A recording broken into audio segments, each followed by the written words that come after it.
Hello hello hello my dear students, मैं हूं शिखा, आपके ज्योग्राफी पेपर टू फैकल्टी। और आप सभी का मैं स्वागत करती हूं हमारे ऑफिशियल यूजीसी नेट चैनल अड्डा 24/7 में। और यहाँ मैं लेकर आई हूं एक बहुत ही अच्छा और इम्पोर्टेंट सेशन आप लोगों के लिए, जहां हम एक सक्सेस स्टोरी डिस्कस करेंगे एक ऐसे बच्चे की जिसने ना केवल सिर्फ पहले अटेम्प्ट में जेआरएफ निकाला है, बल्कि वो अपनी पीजी की पढ़ाई भी कर रहा है। पीजी थर्ड सेमेस्टर में बच्चा है। एक छोटे सी जगह से बच्चा आता है जिसने बहुत मेहनत करके इन 6 महीनों में ही अपना फर्स्ट अटेम्प्ट में जेआरएफ निकाला है। और जेआरएफ निकालने वाले बच्चे का नाम है विनोद। सो विनोद जो है बेसिकली मेरा पेड स्टूडेंट रहा है और आपके साथ में अपना सक्सेस स्टोरी शेयर करेगा। So welcome Vinod, and first of all congratulations from whole Adda की टीम से। बताइए आप कैसे थैंक हैं और कैसा मैम। फील बढ़िया। कर रहे हैं, बताइए। Thank you ma'am. Thank ma'am, बहुत अच्छा लग रहा है। अच्छा लग रहा जब है। रिजल्ट है। जैसे मैम, बहुत बढ़िया। और घर वालों का कैसा रिएक्शन आ रहा है? तुमने फर्स्ट टाइम में जेआरएफ निकाल ली है। सो जेआरएफ यू नो दैट कितनी बड़ी चीज होती है बच्चों के लिए जेआरएफ निकालना, तो तुम्हें कैसा फील हो रहा है? मैम, बहुत अच्छा लग रहा है मैम। घर वालों को तो अच्छा लग ही रहा है। बोल रहा है, गांव में भी पूछ रहा है तो बता नहीं पा रहा है। मतलब जानते नहीं हमारे यहाँ कौन सा एग्जाम है, क्या है उसके बारे में। बहुत हम्म। खुश है सब। हम्म। बहुत।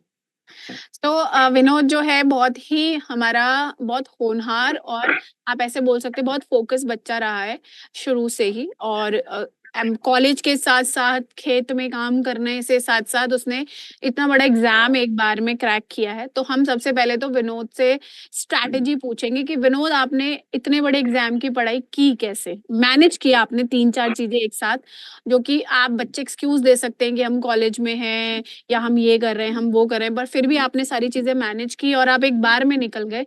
तो आपने वैसे पढ़ाई कैसे मैनेज की है?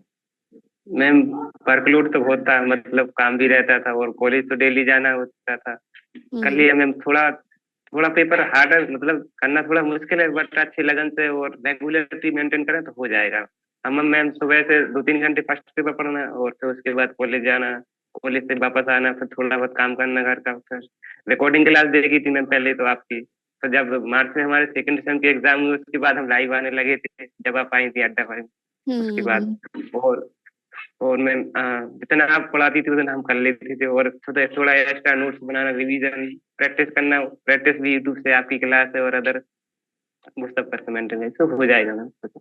हाँ, तो मतलब उसने बोला कि सब चीजें मैनेज की हैं, तो ये बहुत अच्छी चीज है कि आपने बहुत कम टाइम में मैनेज करा। मुझे विनोद आप ये बताइए कि आपने बेसिकली स्टार्ट कब से करा पढ़ना, मतलब आपने क्लियर तो कर लिया पर आपने सोचा होगा ना कि मुझे जेआरएफ क्लियर करनी है, तो आपने एमए फर्स्ट ईयर से स्टार्ट कर दिया या सेकंड में सेमेस्टर में या थर्ड सेमेस्टर में? आपने कब से स्टार्ट किया कि मैं पढ़ना स्टार्ट करता हूँ? आप हमारे बैचेज में इनरोल्ड हुए, कब आपके दिमाग में ये थॉट प्रोसेस आया? मैम वो दिसंबर के बाद मैम, जब हम फर्स्ट सेम में आए थे, फर्स्ट सेम से ही हमने तैयारी स्टार्ट कर दी कि मतलब दिमाग तो पहले से था ग्रेजुएशन में कि भाई नेट का पेपर होता है उसमें हम दे सकते हैं, तो उसी में पहले से था। तो हमने फर्स्ट सेम से ही हम तैयारी स्टार्ट कर दी थी और अच्छी तैयारी चल रही थी। आप बढ़िया करवा रही थी, वर्क करते जा रहे थे। पेपर भी अच्छा गया था 18 जून वाला, बट कैंसिल हो गया। कुछ नहीं। और, वो तो खैर जो होता है अच्छे के लिए होता है। मैंने आपको पहले भी बोला था, आप 18 जून वाले के लिए बोल रहे थे मैम, अच्छा हुआ। अब देखो मैंने बोला था ना कि वो कैंसिल हुआ, क्या पता हमारा नेक्स्ट जेआरएफ हो जाए और हमारा वही क्लियर हो गया। So that is good. अब मुझे ना एक चीज और बताओ जो बहुत इंपॉर्टेंट होती है विनोद, कि पेपर 1 और पेपर 2 को आपने मैनेज कैसे किया? क्योंकि पेपर 1 ह्यूमैनिटीज के स्टूडेंट होता है तो उसको पेपर 1 में बहुत प्रॉब्लम आती है। एज इन हम ज्योग्राफी के स्टूडेंट है तो हमें पेपर 1 में बहुत दिक्कत आती है। तो आपने पेपर 1 और पेपर 2 को कैसे मैनेज किया और दोनों को कितनी इंपॉर्टेंस देने की हमें जरूरत होती है? मैम देखो, पेपर वन तो बहुत गेम चेंजिंग है। अगर आप उसे छोड़ देंगे तो जेआरएफ बहुत मुश्किल हो जाती है, उसको कम हम्म। टाइम देंगे। वो बहुत इंपॉर्टेंट है। और पेपर वन में हम सुबह के टाइम पढ़ा करते जब माइंड अच्छा रहता था सुबह सुबह से। और पेपर वन में हमारा ह्यूमैनिटी से जाते हैं तो मैं मैथ बैकग्राउंड से आते तो मैथ्स दी थोड़ी वीक थी, तो उससे थोड़ा काम किया अच्छे से। और अदर जैसे मैम एनवायरमेंटल है, वो एक यूनिट एनवायरमेंट की और हायर एजुकेशन की, वो तो अच्छे से हो जाती थी। थोड़ा रीजनिंग पे काम किया और अदर्स भी यूनिट उन पे अच्छे से काम किया तो हो जाता है। और सेकंड पेपर में थोड़ा अपन पहले से पढ़ते आ रहे हैं तो फिर उसमें थोड़ी दिक्कत कम होती है। बट अगर बराबर समय से टाइम प्रिपेयर करें तो हो जाता है। हाँ मतलब इक्वल चांस देना पड़ा। हाँ, दोनों को टाइम देना ज़रूरी है और दोनों ही इम्पोर्टेंट होते हैं। और पेपर 2 की तैयारी, ज्योग्राफी की तैयारी आपने स्पेशली क्या चीज़ की? क्योंकि बच्चे देखो अब पढ़ तो सारे रहे हैं, है ना? और यस मैम। उन्हीं किताबों से पढ़ रहे हैं, पर कुछ रह जाते हैं, कुछ निकल जाते हैं, तो आपने स्पेशली कैसे पढ़ा, क्या पढ़ा? मैम आपकी क्लास होती थी सबसे पहले, तो उसके नोट्स बना, आपकी क्लास देखी, रिवीजन किया, बुक्स पढ़ी, जैसे फिजिकल ज्योग्राफी में जो रविंद्र सिंह की बुक वो सबसे बेस्ट है अभी तक। हुँ, उसको पढ़ा, प्रैक्टिस की, और थोड़ा बहुत मैम वो प्रैक्टिस के साथ साथ अपन रिवीजन भी करते हैं, तो रिवीजन में भी जैसे क्वेश्चन सॉल्व कर रहे हैं तो वो ऑप्शन तो है जो ना अपन को सॉल्व कर रहे हैं, उसके बदले में अपन 3 ऑप्शन और करते हैं, तो 3 और कॉन्सेप्ट क्लियर हो साथ साथ में। तो हुँ। प्रैक्टिस के जरिए में हो जाता है। इसका मतलब आपको विनोद आप ये सोचते हैं कि मॉक टेस्ट करना या क्वेश्चन सॉल्व करना बहुत इम्पोर्टेंट है आपकी जेआरएफ की जर्नी में? यस मैम, बहुत इंपॉर्टेंट है। वो तो रामबाण है, अगर वो नहीं करेंगे तो शायद ही लग रहा है कि पता ही नहीं पड़ेगा। सबसे पहले तो मैम मैम उससे एक पता चलता कि अपन कहाँ स्टैंड कर रहे हैं। सबसे पहले तो हुँ, उसकी कितने पानी में है, कितना भी और करना है। उसके साथ साथ अपन प्रैक्टिस कर रहे हैं, तो एक तो एग्जाम में बैठने का फील भी होता है कि भाई ऐसे करना है आगे पीछे।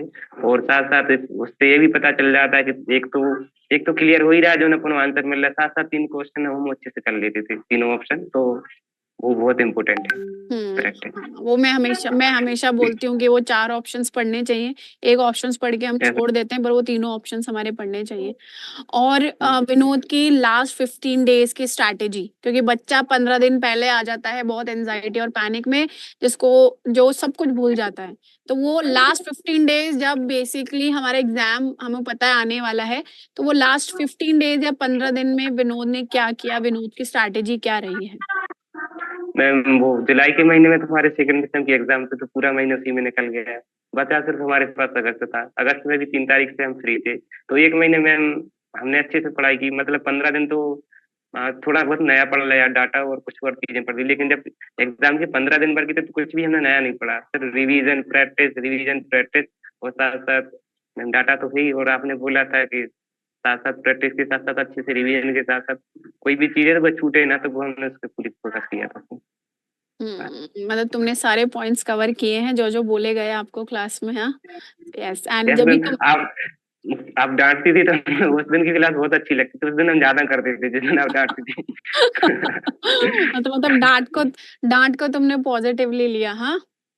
यस हुँ, मैम, बहुत बहुत पॉजिटिव। बढ़िया है। और ये बताओ कि ज्योग्राफी है, जैसे ज्योग्राफी हमारा बहुत इम्पोर्टेंट ऐसा सब्जेक्ट है जिसमें कॉन्सेप्ट्स भी होते हैं, फैक्ट्स भी होते हैं, हाँ? तो जी आपको जी। क्या लगता है कि बच्चों को कैसे दोनों चीज़ें पढ़नी चाहिए, या किसी कोई एक चीज़ ज़्यादा पढ़नी चाहिए, कोई एक चीज़ कम पढ़नी चाहिए? किस तरीके से बच्चे को मैनेज करना चाहिए? मैम ज्योग्राफी जैसा अपना लिटरेचर जैसा सब्जेक्ट तो नहीं है कि सिर्फ सिर्फ अपन फैक्ट पढ़ते जाएं, कॉन्सेप्चुअल भी चीजें हैं। तो उसको मैनेज करना में एक तो स्टेटमेंट बहुत क्वेश्चन आने लगे, उसमें हुँ, चार चार बहुत बड़े स्टेटमेंट रहते हैं। जब तक कॉन्सेप्ट क्लियर नहीं हो तो आप उस क्वेश्चन को नहीं कर पाएंगे बिल्कुल भी तरह से। फैक्ट तो हुँ, आते ही आते हैं, साथ साथ कॉन्सेप्ट क्लियर भी बहुत जरूरी है। जैसे ह्यूमन ज्योग्राफी में मॉडल्स बहुत क्वेश्चन आते हैं, अगर आपको कॉन्सेप्ट क्लियर होगा तो आप कर लेंगे आराम से, बिल्कुल कर लेंगे। और ऐसे फिजिकल ज्योग्राफी में मैम तो कॉन्सेप्ट क्लियर और फैक्ट तो अपन को पढ़ने ही पढ़ने हैं साथ में। कॉन्सेप्ट क्लियर होंगे तो आप आसानी से कर लेंगे। क्योंकि ज्योग्राफी है ऐसा पेपर जिसमें मतलब ऐसे है कि रेशियो साथ-साथ चलता है। अगर कॉन्सेप्ट क्वेश्चन आ रहे हैं तो फैक्चुअल क्वेश्चंस भी आते हैं। तो दैट इज़ यस मैम। हाँ। विनोद एक क्वेश्चन और बताओ कि जैसे हम अब जैसे बहुत सारे बच्चे हैं जो खुद से भी पढ़ रहे हैं, है ना? और हर बार हताश हो जाते हैं। तो तुम्हें तुम्हारी लाइफ में बिकॉज़ आप मैं देख सकती हूँ you have struggled a lot, मतलब आपने स्ट्रगल किया है ऑब्वियसली, क्योंकि हम सिर्फ स्ट्रगल पढ़ाई का नहीं होता, हम बहुत सारा स्ट्रगल होता है, इमोशनल स्ट्रगल भी होता है, फाइनेंशियल स्ट्रगल भी होता है। बिकॉज़ जब हम यस स्टूडेंट होते हैं तो हर बार घर वालों से पैसे लेना और वो सब हमें लगता है, क्योंकि हम भी स्टूडेंट रहे हैं। तो मैं आपको ये बोलूँगी कि हाँ, यू पेड इट, बट आपको क्या लगता है कि किसी के मेंटरशिप में पढ़ना या किसी के डायरेक्शन में पढ़ना फ़ायदेमंद रहा या फ़ायदेमंद होता है, करना चाहिए या खुद से भी कर लेना चाहिए? मतलब whatever what is your opinion in that? Ma'am, वो खुद से तो करने की बहुत अच्छी बात है, लेकिन अगर आपको एक गाइडलाइंस मिल जाती तो आप एग्जाम को बहुत अच्छे से कर पाएंगे, क्योंकि एग्जाम इतना छोटा भी नहीं है कि आप खुद से भी कर लेंगे एकदम से। बिल्कुल। बिल्कुल, अगर एक प्रॉपर गाइडलाइंस नहीं होगी तो आप थोड़ा तो मुश्किल होगा, क्योंकि पेपर बहुत बहुत हाई लेवल का आने लगा है। पीपल है। गाइडलाइंस की बहुत ज्यादा जरूरत है। बहुत जरूरत होती थी। क्योंकि फिर आप एक सही डायरेक्शन में एनर्जी लगाते हैं इस वजह से। इस मैम वो कहते हैं ना, पेपर में ज्यादा जरूरी यही नहीं रहेगा कि क्या पढ़ना है, ये जरूरी रहेगा कि क्या छोड़ना है और क्या खत्म करते रहना है उस चीज से। यस, अब ये जरूरी रहेगा एग्जाम में। एग्जैक्टली, तो वो क्योंकि आपको जब अवेलेबल तो आपके सब पास कुछ ही है ना, इसीलिए। जब तक मार्गदर्शन नहीं होगा, जब तक आप, थोड़ा मुश्किल तो होगा इस पेपर में। ये बहुत ज्यादा सिलेबस है, आप देखते हैं इंडियन ज्योग्राफी है, वो अपने आप में एक पूरा सब्जेक्ट है। बहुत सब्जेक्ट है, टेक्निक्स वाली यूनिट ही अपने आप में एक पूरी है कि भाई उसमें एक अलग से पेपर हो जाएगा। बिल्कुल एग्जैक्टली ये तो सही अलग से बोला। ये बात तो सही बोली। और इकोनॉमिक एक्टिविटीज वाली भी यूनिट ऐसी है, एक मैं यूनिट 5 यूनिट्स। टेस्ट में 5 यूनिट, सबसे ज्यादा क्वेश्चन उसी में से आ रहे हैं आज। बहुत सबसे क्वेश्चन ज्यादा, आते हैं उसमें। यस एग्जैक्टली, सबसे ज्यादा क्वेश्चन उसी में से हैं। हाँ, इस बार पेपर बढ़िया आया था मैम की, सभी यूनिट को उन्होंने कवर किया था इस बार उन्होंने, लेकिन फिर भी इम्पोर्टेंट तो वही यूनिट बन गई है आजकल, एनटीए की फेवरेट भी हो गई है। बहुत क्वेश्चन आते हैं उसमें से, और बहुत लेंदी है मैम, आप जैसे बता रही हैं, 5-5 यूनिट है उसमें साथ में अलग अलग। बहुत बढ़िया वही है। ना, अब पैटर्न दिन ब दिन बदलते भी जा रहा है कि पहले हम्म, पैटर्न दूसरा था। पहले असर्शन आता था, असर्शन आता, स्टेटमेंट बेस्ड क्वेश्चंस आने लग गए। फिर हर हम्म, पहले कुछ एक यूनिट में से क्वेश्चंस आते थे, कुछ में से एक आध ही आता था, और इस बार ये हुआ है कि सब में से ही क्वेश्चन दे दिया है। तो मुझे ऐसा लगता है कि एनटीए बहुत पैटर्न बदल रहा है, अपने बहुत ज्यादा पैटर्न बदल रहा है। इसमें ये तो है, पैटर्न बदला। पैसेज का भी देखे तो देखो, पैसेज पहले आते थे कि भाई उसी में से अपन को ढूंढना है, उसी में से कर लेते थे। लेकिन अब पैसेज कुछ आता है, पूछ कुछ और रहा है, पूछ रहे हाँ पॉपुलेशन का डाटा रहा है और वो बता रहा है उसमें कुछ और। बहुत सी हाँ चीजें हैं। दिसंबर वाले एग्जाम में जैसे मैम, उसमें एक भी पीवाई कुछ हमें डायरेक्ट देखने को नहीं मिला था, पर इस बार पीवाई की भी रिपीट हुए हैं इस बार के हाँ। एग्जाम में। पैटर्न कभी बदल देता है, कभी दूसरा, कभी वो तो चेंज कर ही रहे हैं। विनोद, एक लास्ट क्वेश्चन मैं पूछूंगी कि जैसे कोई भी बच्चा जब स्टार्ट करता है पढ़ना, तो आपको क्या लगता है कि मतलब कितने महीने में आप सच में एक पेपर को निकाल सकते हैं? मतलब आपने पहली बार में दिया पेपर, आपने 6 महीने कोचिंग करी, तो आप 6 महीने तो नहीं होती है, 5 महीने 4 महीने ही होती है वो। तो आपने वो जो कोचिंग करी, तो आपको ऐसा लगता है कि 5 महीने या 6 महीने पर्याप्त होते हैं एक पेपर को निकालने के लिए, या आपको और टाइम चाहिए होता है? मैम, अगर आप जीरो से स्टार्ट कर रहे हैं तो 6 महीने तो आपको कम से कम चाहिए ही चाहिए, अगर आप बिल्कुल बेसिक से स्टार्ट कर रहे हैं। अगर आप पहले से पढ़े हैं तो 3-4 महीने में हो जाएगा, लेकिन अगर जेआरएफ में जिस बार देखी जाए तो सीटें बहुत कम हो गई इस बार के एग्जाम में, देखी तो बहुत कम हो हम्म गई। तो कम हम्म से कम 6 महीने तो आपको चाहिए चाहिए। और सबसे बड़ी बात में रेगुलरिटी मेंटेन करना। आप 2 दिन पढ़े, 1 दिन छोड़ दें, ऐसा नहीं चलेगा इस पेपर में। आप रेगुलर पढ़ेंगे तभी हो पाएगा। 4 से 5 घंटे भी आप दे रहे हैं तो इतने मोर देना, आप कर लेंगे इतने। हाँ, पर कंसिस्टेंसी बहुत जरूरी है, सही बात बस बस कंसेंट्रेट, अगर रेगुलर है तो हो जाएगा, बिल्कुल हो जाएगा। और है। हर चीज में मैम, आप कंसिस्टेंसी बहुत जरूरी है। इसमें बहुत जरूरी है इस एग्जाम में। हम्म, चलो बहुत बहुत बधाई हो तुमको।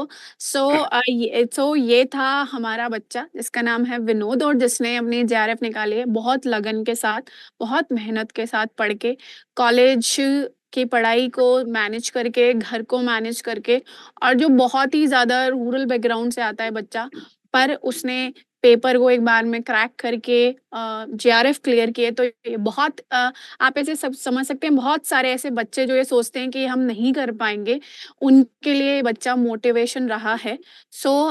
मैं उम्मीद करती हूँ कि बहुत सारे बच्चे इससे मोटिवेशन लेंगे और इसको फॉलो करके आप भी अपनी जेआरएफ को क्लियर कर पाएंगे। सो कंग्रेचुलेशंस विनोद। सो लास्ट में आप कुछ कहना चाहेंगे विनोद? इसमें वो हम यही कहना चाहेंगे कि आपको ये मैटर नहीं करता कि आप रूलर से हैं या फिर आप अर्बन बैकग्राउंड से हैं, या फिर आपने गवर्नमेंट स्कूल से किया, प्राइवेट स्कूल से। मैम, हम शुरू से गवर्नमेंट स्कूल से पढ़े, यहाँ तक कि अभी भी हम गवर्नमेंट स्कूल में ही हैं, मतलब कॉलेज में चल रही है हमारी स्टडी। वो मैटर नहीं करता, बस आप में लगन होनी चाहिए, अंदर शिक्षा होनी चाहिए, मोटिवेशन, तो आप कर लेंगे बिल्कुल एग्जाम। बिल्कुल बिल्कुल, मैं भी गवर्नमेंट कॉलेज से ही पढ़ी हूँ हमेशा। थैंक यू चलो, मैम। चलो बहुत बहुत बहुत शुक्रिया तुम्हें, बहुत बहुत बधाई हो विनोद। थैंक अभी यू मैम, तो थैंक यू। जेआरएफ क्लियर किए, आगे असिस्टेंट प्रोफेसर बनो, गवर्नमेंट सर्विस में जाओ, और खूब नाम रोशन करो अपने घर वालों का और हमारा। चलो जी मैम, ध्यान, बिल्कुल। चलो, thank thank you ma'am, you. Thank you.